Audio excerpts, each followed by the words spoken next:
ഞാൻ 6 വയസ്സ് 5 വയസ്സൊക്കെ ഉള്ളപ്പോഴാണ് കുഞ്ഞ് കഥകൾ എഴുതി തുടങ്ങിയത്. ഇങ്ങനെ ഞാൻ കേട്ടിട്ടേ ഉള്ളൂ, എനിക്ക് ഓർമ്മയില്ല. കാര്യം എനിക്ക് 2 വയസ്സായിരുന്നു. 2 വയസ്സിൽ തന്നെ ഞാനിങ്ങനെ കഥകൾ ഉണ്ടാക്കി പറയാറുണ്ട് എന്ന് എനിക്ക് ഓർമ്മയുണ്ട്. കാര്യം ഇപ്പം എന്തിനെ പറ്റിയാണെങ്കിലും പല കഥകൾ ഉണ്ടാക്കുന്നതിൽ എനിക്ക് തന്നെ ഒരു രസം തോന്നിയിരുന്നു. അത് എനിക്ക് ഈ എഴുത്ത് പറഞ്ഞതുപോലെ തന്നെ എനിക്കൊരു വിശ്വാസമുണ്ട് എൻ്റെ എഴുത്തിൽ. അത് എല്ലാവരെയും പോലെ ആയിരിക്കണം എന്നില്ല. എനിക്ക് എപ്പോഴും തോന്നിയിട്ടുണ്ട് എൻ്റെ എഴുത്ത് ഇത്തിരി വ്യത്യസ്തമാണെന്ന്. ഒരു ജനറൽ ഫോർമാറ്റിലല്ല അത് പോകുന്നത്. ഞാൻ എന്താണോ ചിന്തിക്കുന്നത് ആ ചിന്തയുടെ രൂപത്തിലാണ് എൻ്റെ എഴുത്ത് മിക്കപ്പോഴും എനിക്ക് തോന്നുന്നത്. അപ്പം അങ്ങനെ എഴുതി 6 വയസ്സിലൊക്കെ ആയപ്പോൾ കൊച്ചു കഥകൾ എഴുതി തുടങ്ങി. അപ്പോൾ ജനറലി എല്ലാ പിള്ളേരെയും പോലെ ചെറിയ ആനിമൽസിൻ്റെയും പൂക്കളുടെയും ബട്ടർഫ്ലൈയുടെയും ഒക്കെ കഥയാണ് എഴുതിയിരുന്നത്. ഞാൻ ആദ്യം എഴുതിയ കഥ എനിക്ക് ഇന്നും എൻ്റെ ഓർമ്മയിലുണ്ട്. കാരണം ഇന്ന് എനിക്ക് എവിടെയെങ്കിലുമൊക്കെ എത്താൻ കഴിഞ്ഞിട്ടുണ്ടെങ്കിൽ, അല്ലെങ്കിൽ ഒരു കുഞ്ഞെഴുത്തുകാരി എന്ന നിലയിൽ എനിക്ക് അറിയപ്പെടാൻ കഴിഞ്ഞിട്ടുണ്ടെങ്കിൽ അത് എൻ്റെ ഫസ്റ്റ് സ്റ്റോറി തന്നെ ആയിരിക്കും എന്നും അതിൻ്റെ ഒരു ഫസ്റ്റ് സ്റ്റെപ്പ് എന്ന് പറയാൻ കഴിയുന്നത്. പിന്നെ ഫസ്റ്റ് സ്റ്റോറി ഞാൻ ഓർത്തെടുക്കുകയാണെങ്കിൽ അതൊരു പൂമ്പാറ്റയും പൂവിനെയും പറ്റി തന്നെയായിരുന്നു. അത് എല്ലാ പെൺകുട്ടികളും അവരുടെ 5 വയസ്സ് 6 വയസ്സിലൊക്കെ എപ്പോഴും അവരുടെ ഫേവററ്റ് കാര്യങ്ങളെന്ന് പറഞ്ഞാൽ എന്തായാലും പൂക്കളും പൂമ്പാറ്റകളും ഒക്കെ ആയിരിക്കും. അപ്പോൾ ആ കഥയുടെ തീം ഞാൻ വളരെ എൻ്റെ മനസ്സിൽ തോന്നിയ വളരെ ചെറിയൊരു ആശയമാണ്.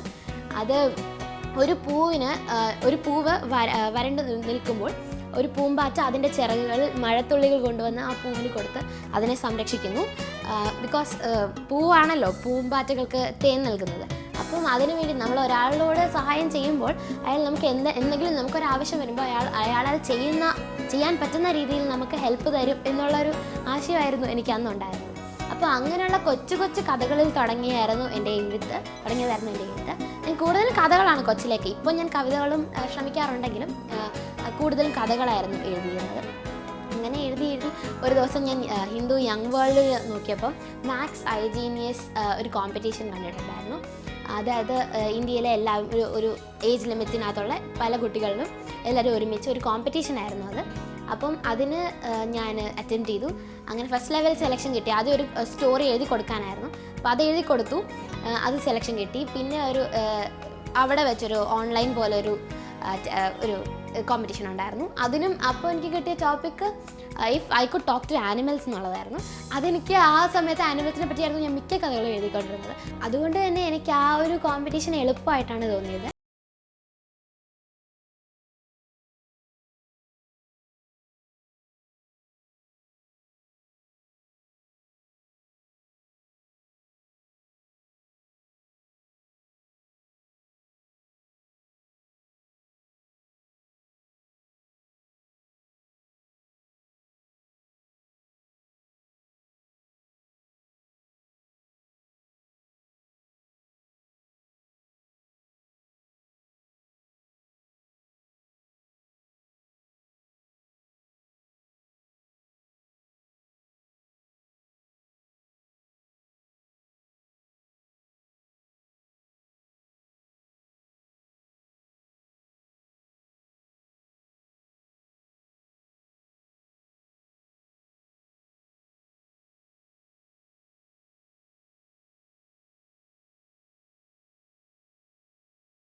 സംഭവാട്ടോ എന്ന് പറഞ്ഞ ഒരു നോവലാണ്.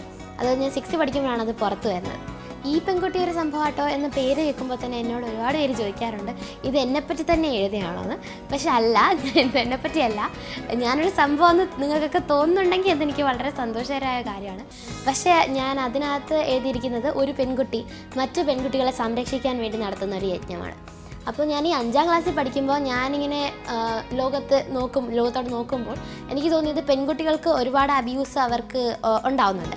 അപ്പോൾ അതിനുവേണ്ടി ഒരു 5ാം ക്ലാസ്സുകാരി എന്ന നിലയിൽ എനിക്ക് വളരെ വലിയ പ്രൊട്ടസ്റ്റ് ഒന്നും നടത്താൻ സാധിക്കില്ല. അതുകൊണ്ട് ഞാൻ കരുതി എൻ്റെ തോട്ട്സ് ഞാൻ എക്സ്പ്രസ് ചെയ്യാൻ ആഗ്രഹിക്കുന്നത് എഴുത്തിലൂടെയാണ്. അതുകൊണ്ട് തന്നെയാണ് ഇതിന് എഴുതിയൊരു പരിഹാരം കണ്ടെത്താമെന്ന് എനിക്ക് തോന്നിയത് എന്നാലാവുന്ന വിധം. അപ്പോൾ ഇതിനകത്തെന്ന് പറഞ്ഞാൽ ലത എന്ന് പറയുന്ന ഒരു കൊച്ചു പെൺകുട്ടി അവളുടെ സ്വപ്ന ലോകത്തുള്ള ചില കൂട്ടുകാരോടൊപ്പം ചേർന്നുകൊണ്ട് മറ്റ് പെൺകുട്ടികളെ സംരക്ഷിക്കാൻ വേണ്ടി നടക്കുന്ന ഒരു യാത്രയാണ്. അപ്പോൾ അതിനകത്ത് എനിക്കിപ്പോൾ ആലോചിക്കുമ്പോൾ തോന്നുന്നു നമുക്ക് എന്തെങ്കിലും നല്ലൊരു കാര്യം ചെയ്യണമെന്ന് മനസ്സിൽ ദൃഢമായൊരു അതിനുള്ള ആശയവും കയ്യിലുണ്ടെങ്കിൽ പിന്നെ നമ്മുടെ കൂടെ ആരും ഇല്ലെങ്കിലും നമ്മുടെ വിശ്വാസത്തിൽ, ഈ സ്വപ്ന ലോകം എന്ന് ഉദ്ദേശിക്കുന്നത് തന്നെ വിശ്വാസമാണല്ലോ, നമ്മുടെ മനസ്സിൽ ആ വിശ്വാസത്തിൽ ഉറച്ചു നിന്നുകൊണ്ട് നമുക്ക് മുന്നേറാം എന്നാണ് ഞാൻ വിചാരിക്കുന്നത്. ആ ഒരു കോൺസെപ്റ്റും പെൺകുട്ടികളെ സംരക്ഷിക്കേണ്ട ഒരു കോൺസെപ്റ്റും, അതായത് പെൺകുട്ടികൾ തന്നെ മറ്റ് പെൺകുട്ടികളെ സംരക്ഷിക്കാൻ വേണ്ടി നടത്തുന്ന ഒരു സഞ്ചാരമാണ് ഈ സ്റ്റോറിക്കകത്ത് പറയുന്നത്. ഇതൊരു ചെറിയ നോവലായിരുന്നു. അതിനകത്തും ഞാൻ തന്നെയാണ് ഇല്ലസ്ട്രേഷൻസ് ചെയ്തിട്ടുള്ളത്. അത് കഴിഞ്ഞ് എൻ്റെ ഈ ബുക്കെല്ലാം പബ്ലിഷ് ചെയ്തത് മൈത്രി ബുക്സ് ആയിരുന്നു. സെക്കൻഡ് ബുക്ക് പബ്ലിഷ് ചെയ്തത് മൈത്രി ബുക്സ് ആയിരുന്നു. അപ്പോൾ അതിൽ ലാലങ്കിൾ എൻ്റെ അടുത്ത് പറഞ്ഞു ഇനി അടുത്ത ഒരു ട്രാൻസ്ലേഷൻ ചെയ്യാവോ, ജംഗിൾ ബുക്കിൻ്റെ ട്രാൻസ്ലേഷൻ ചെയ്യാവോ. അപ്പോൾ അത് സത്യം പറഞ്ഞാൽ ഒരു വലിയ ഭാഗ്യമാണ്. കാരണം ഞാനിങ്ങനെ എഴുതിക്കൊണ്ട് മാത്രം ഇരിക്കുകയാണെങ്കിൽ എനിക്ക് ട്രാൻസ്ലേഷൻ എങ്ങനെയാണെന്ന് അല്ലെങ്കിൽ അതൊന്ന് അനുഭവിക്കാനുള്ള ഒരു ഭാഗ്യം ലഭിക്കില്ലായിരുന്നു. പക്ഷേ ജംഗിൾ ബുക്ക് ട്രാൻസ്ലേറ്റ് ചെയ്തപ്പം വളരെ കുട്ടികളുടേതായ ഭാഷയിലാണ് ഞാൻ ട്രാൻസ്ലേറ്റ് ചെയ്തപ്പം, വളരെ കട്ടിയായ ഭാഷയിലൊന്നുമല്ല, കുട്ടികൾക്ക് മനസ്സിലാവുന്ന കുട്ടി എഴുതുന്ന പോലെ തന്നെ ഭാഷയിലാണ് ട്രാൻസ്ലേറ്റ് ചെയ്തത്. പക്ഷെ അത് ചെയ്തപ്പോൾ എനിക്ക് റഡിയാർഡ് കിപ്ലിങ്ങിൻ്റെ ആ ഒരു സ്റ്റൈൽ എനിക്ക് മനസ്സിലാക്കാൻ സാധിച്ചു. അതുപോലെ തന്നെ നമ്മൾ ട്രാൻസ്ലേഷൻ ഒന്ന് അനുഭവിക്കാനും എങ്ങനെയാണ് അതിൻ്റെ പ്രോസസ്സ് എന്നുള്ളത് അനുഭവിക്കാനും സാധിച്ചു.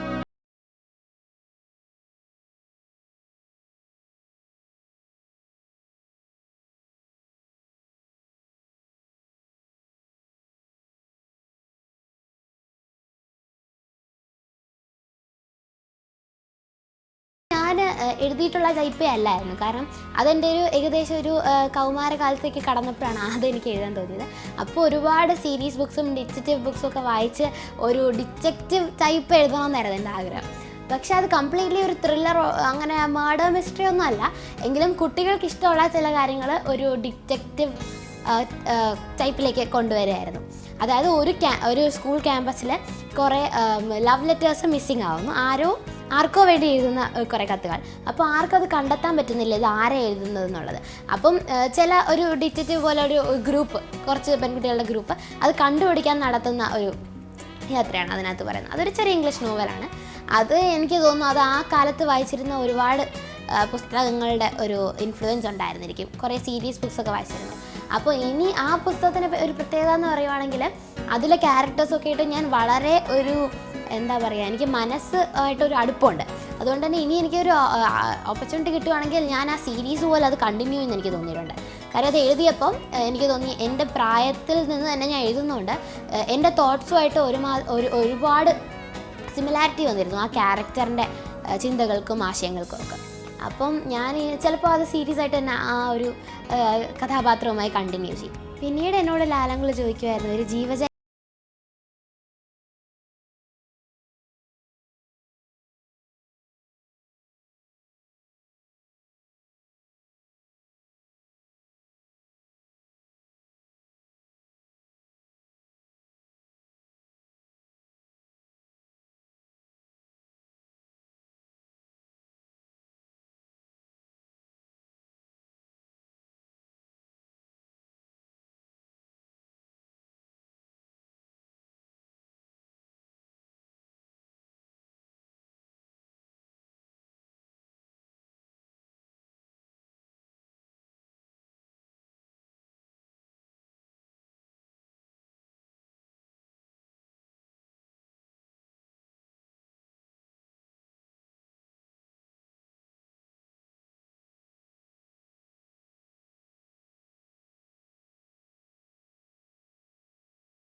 നമ്മളല്ലാത്ത ഒരാളായിട്ട് നമ്മൾ പ്രിറ്റൻഡ് ചെയ്യേണ്ട കാര്യമില്ല. ഒരു കുട്ടി എന്നുള്ള നിലയിൽ നിൽക്കുമ്പോൾ ആ ഒരു കാഴ്ചപ്പാടിൽ നിന്ന് തന്നെ നമ്മൾ എങ്ങനെ കാര്യങ്ങളെ കാണുന്നു എന്നുള്ളത് വായനക്കാർക്ക് ആ ഒരു അറിവ് വായനക്കാർക്ക് ലഭിക്കണം എന്ന് വിശ്വസിക്കുകയാണ്. പിന്നെ പ്രകൃതിയെ പറ്റി പറയുകയാണെങ്കിൽ എല്ലാ കഥയിലും പ്രകൃതിയെ പറ്റി എന്തെങ്കിലും ഒന്ന് നൽകണം എന്ന് ഞാൻ വിശ്വസിക്കുന്നുണ്ട്. കാരണം എപ്പോഴും നമ്മൾ സംസാരിക്കുന്ന കാര്യങ്ങൾ പലപ്പോഴും നമ്മൾ പ്രകൃതിയെ മറന്നു പോകുന്നുണ്ട്. ഇപ്പോഴത്തെ സമൂഹം എന്ന് പറഞ്ഞു കഴിഞ്ഞാൽ വളരെ പ്രകൃതിയെപ്പറ്റി നല്ല അറിവുള്ളവരാണ്, അതിനുവേണ്ടി പോരാടാൻ തയ്യാറായി നിൽക്കുന്നവരാണ്. പക്ഷേ എങ്കിലും പലപ്പോഴും നമ്മൾ വിഷയങ്ങളായി എഴുതുമ്പോൾ പ്രകൃതിയെ മറന്നു പോകാറുണ്ട്. അതുകൊണ്ട് എന്ത് വിഷയം എടുക്കുമ്പോഴും പ്രകൃതി പരിസ്ഥിതി നമ്മൾ എത്രത്തോളം സഹായിക്കുന്നു എന്നുള്ളത് നമ്മളും എൻവയോൺമെൻറ്റുമായിട്ടുള്ള ഒരു ബോണ്ട് കാണിക്കാൻ ശ്രമിക്കാം. പിന്നൊരു കാര്യം, എൻ്റെ മിക്ക കഥകളിലും കുറേ തമാശ ഞാൻ ചേർക്കാറുണ്ട്. അതെന്ന് പറഞ്ഞാൽ തമാശ എപ്പോഴും ഞാൻ ഒരു വായനക്കാരിയായിട്ട് നോക്കുകയാണെങ്കിൽ തമാശയുള്ള പുസ്തകങ്ങളും കവിതകളും ഒക്കെയാണ് ഞാൻ വായിക്കാൻ ആഗ്രഹിക്കുന്നത്. എൻ്റെ ഗോൾ ഇൻ ലൈഫ് തന്നെ എപ്പോഴും ഹാപ്പി ആയിട്ടിരിക്കണം. അത് ഇമ്പോസിബിളാണ്, പക്ഷേ കഴിയുമ്പോഴൊക്കെ നമുക്ക് മറ്റുള്ളവരെയും കൂടെ സന്തോഷം കൊടുക്കാൻ സാധിക്കുന്നുണ്ടെങ്കിൽ നമുക്കും കൂടെ അത് സന്തോഷം നൽകുകയാണ്. എനിക്കെപ്പോഴും അങ്ങനെ തോന്നിയിട്ടുണ്ട്. അപ്പോൾ എഴുത്തിലൂടെ ബാക്കിയുള്ളവർക്ക് സന്തോഷം നൽകാനും ശ്രമിക്കാം.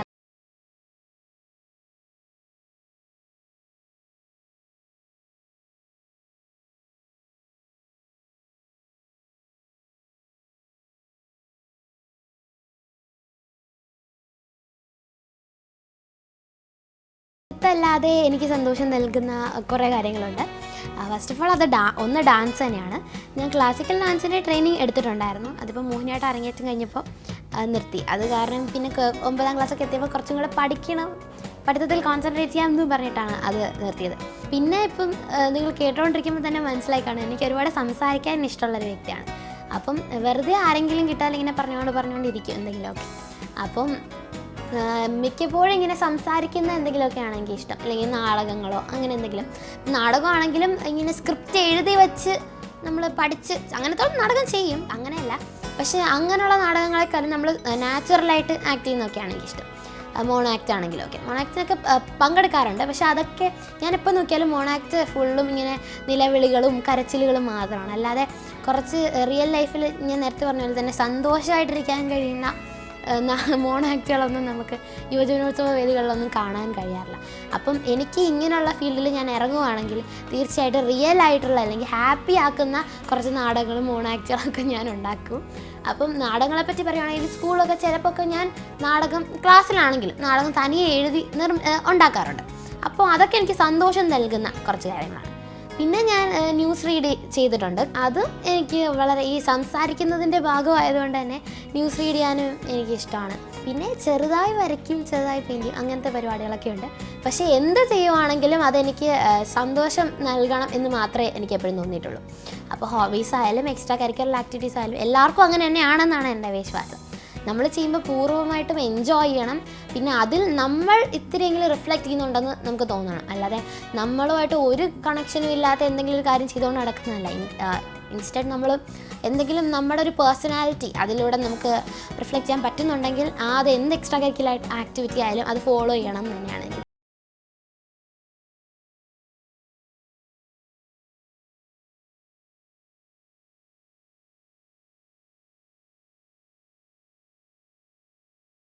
ഞാനും അമ്മയും അടങ്ങുന്നതാണ് തന്റെ ലോകമെന്ന് മാള് പറയുമ്പോൾ തീർത്തും സുരക്ഷിതരായ ഒരു അമ്മക്കിളിയെയും കുഞ്ഞിക്കിളിയെയും പോലെ തോന്നിപ്പിച്ചു.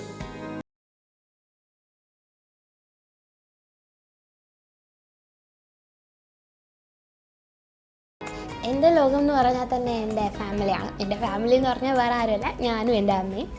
അപ്പം എൻ്റെ അമ്മയെ പറ്റി പറയുവാണെങ്കിൽ ആളെൻ്റെ അമ്മയെ പോലെയല്ല, എൻ്റെ കുഞ്ഞിനെ പോലെയാണ് സംടൈംസ്. അല്ല, ചിലപ്പോഴൊക്കെ എൻ്റെ അമ്മയെ പോലെയാണ്. എങ്കിലും ഞാൻ എപ്പോഴും പറയാറുണ്ട് അമ്മയുടെ മെൻ്റലേജ് എന്നെക്കാളും വളരെ താഴെയാണ്. കാര്യം ഒരു കുഞ്ഞിനെ പോലെ തന്നെ എപ്പോഴും വികൃതി കാണിച്ചുകൊണ്ടിരിക്കും. അപ്പം അറ്റ് ടൈംസ് എൻ്റെ റെസ്പോൺസിബിലിറ്റി ആവും അമ്മേനെ ടേക്ക് കെയർ ചെയ്ത് വയ്ക്കാനുള്ളത്. അപ്പം അത് അമ്മയിലൂടെ ഞാൻ സമൂഹത്തിൻ്റെ പല സൈസും കണ്ടിട്ടുണ്ട്. കാര്യം എങ്ങനെ ഒരു റെസ്പോൺസിബിളായിട്ടൊരു വളരെ ബ്രേവായിട്ടൊരു സിംഗിൾ മദറാണ് എൻ്റെ അമ്മ. അതിലൂടെ ഞാൻ ഒരുപാട് ബോൾഡ്നെസ്സും ബ്രേവറൊക്കെ കണ്ടിട്ടുണ്ട്. അതേസമയം വളരെ കുഞ്ഞിനെ പോലെ നോട്ടയായിട്ടിരിക്കാനുള്ളൊരു കഴിവും അമ്മയ്ക്കുണ്ട്. എഴുത്തെന്ന് മാത്രമല്ല, ഹോൾ ജീവിതത്തിൽ എന്നെ സപ്പോർട്ട് ചെയ്തിരിക്കുന്നത് എൻ്റെ അമ്മ തന്നെയാണ്.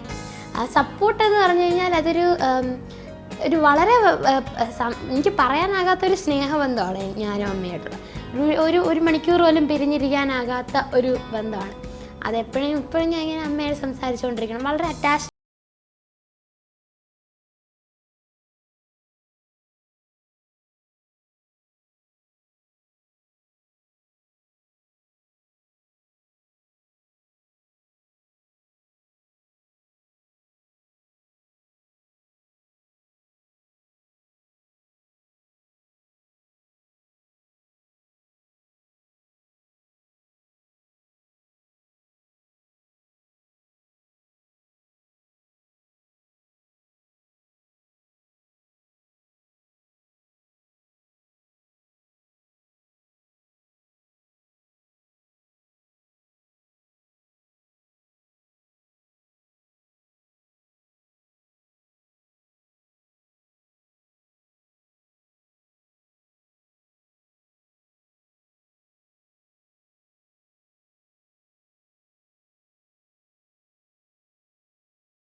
കുറിച്ചും സ്കൂളിനെ കുറിച്ചും പറയുമ്പോൾ മാളു ഒരുപാട് സന്തോഷത്തിലായിരുന്നു.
അവരുടെ അടുത്തൊക്കെ ചിരിക്കുകയാണെങ്കിൽ അവരെപ്പോഴും എനിക്കൊരു ചിരി തിരിച്ചു തരാറുണ്ട്. അപ്പോൾ എനിക്ക് തോന്നും ചിലപ്പോൾ അവരവരുടെ വീട്ടിലെ ദാരിദ്ര്യത്തെ പറ്റിയോ എന്തെങ്കിലും ആയിരിക്കും ആലോചിക്കുന്നത്. പക്ഷെ ഞാൻ അവർക്കൊരു ചിരി നൽകുമ്പോൾ എന്തെങ്കിലും ഒരു കുഞ്ഞു ചിരി നൽകുമ്പോൾ അവർക്ക് ആ പ്രതിസന്ധികളൊക്കെ വിട്ട് മറന്ന് ഒരു നല്ല ചിരി ചിരിക്കാൻ മനസ്സിലൊരു ഹോപ്പ് ഉണ്ടാകുന്നു എന്നെനിക്ക് തോന്നിയിട്ടുണ്ട്.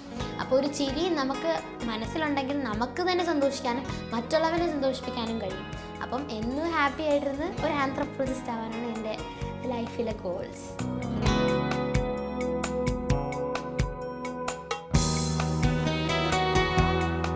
തന്നെ പോലെയുള്ള കൊച്ചു കൂട്ടുകാരോടും മാളുവിന് ഒരുപാട് വിശേഷങ്ങൾ പറയാനുണ്ടായിരുന്നു.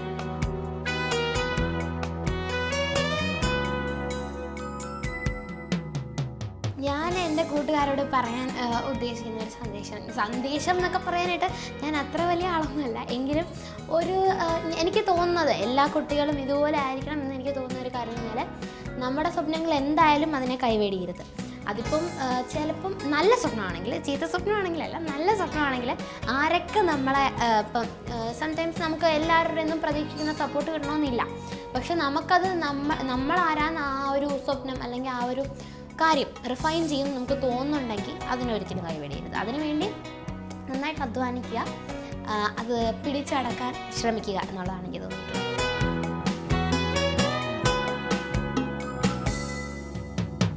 മാളവിക തമ്പി യാത്രകൾ തുടങ്ങിയിട്ടേയുള്ളൂ. തന്റെ ജീവിതത്തിലുടനീളം സന്തോഷത്തിന്റെ വർണ്ണവിസ്മയങ്ങൾ തീർക്കാനും ചെറിയ ലോകത്തിലെ വലിയ വലിയ സ്വപ്നത്തിന്റെ പടവുകൾ കയറാനും മാളവിക തമ്പിക്ക് കഴിയട്ടെ എന്ന് സ്ത്രീശക്തി ആശംസിക്കുന്നു.